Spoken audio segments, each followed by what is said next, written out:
In this episode, we're going to discuss SBA financing specific to business acquisition. So SBA 7A, most PLP or preferred lenders for the SBA program offer up to 90% of project financing for business acquisitions, right? So they're going to finance 90% of the total costs with mortgage fees and the SBA guarantee fees and the cost of the business. So you're going to need to bring in hypothetically 10% of total costs into the deal. Now, let's just say you had 5% equity injection from your personal bank account or your reserves, and the seller said, hey, I'll contribute 5% as a seller carry. Well, they can't specifically do it as a seller carry, but they can do what's called, they could put it on standby.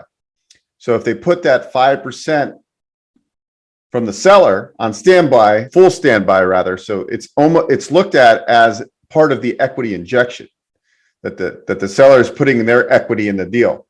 They can be paid back for that 5% standby piece, but after the term. And the term for a 7A with no real estate involved is 10 years. But some sellers, they know they have to keep some skin in the deal to make the deal work.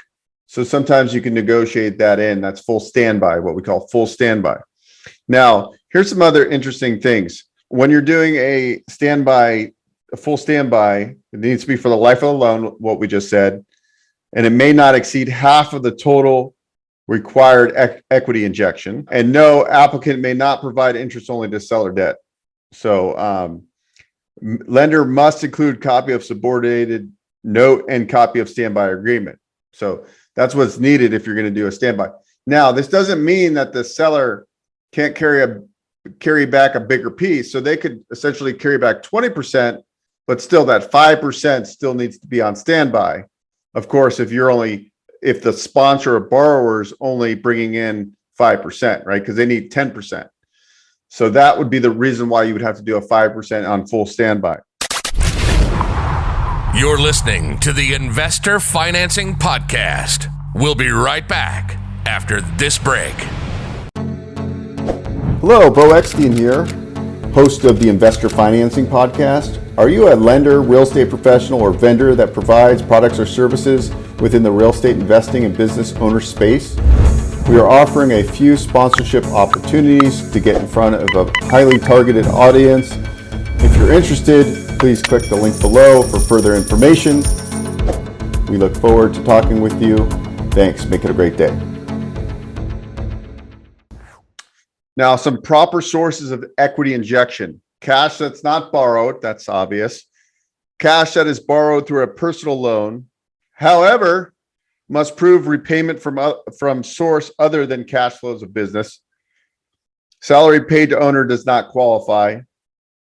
And so an example would be a home equity line of credit will work if ability to pay the HELOC is based off of outside sources of income, not from your borrowing entity. It all makes sense.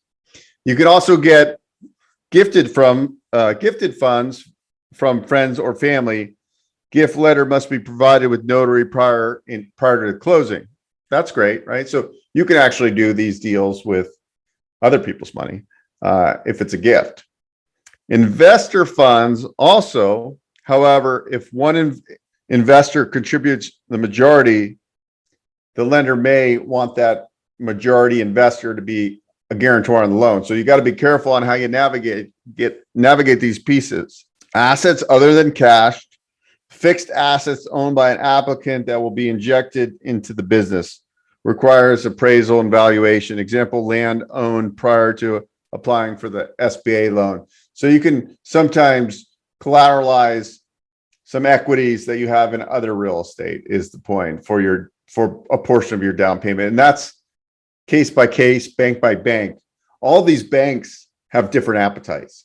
Some like to do business acquisition. Some only want to do real estate type of SBA deals. Some of them just want to do 504. The majority want to do 7A of transactions, but some won't do business acquisitions. They want to do real estate type of deals only. So it's really case by case.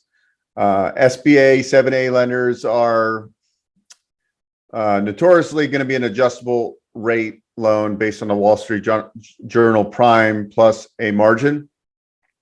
However, some banks do offer a fixed rate option on a 7A. So there's definitely options to explore. There's definitely a lot of creativity that can go in these deals, and you can get really creative and get gifts, and you can do, a seller standby for half of the equity injection needed. So it's really a versatile, high leverage financing tool for business acquisition and startups as well. And startups have a little bit different guidelines. Anyways, I'm going to click put some links up here for other SBA videos. Feel free to check out my channel and watch. We talk about SBA often.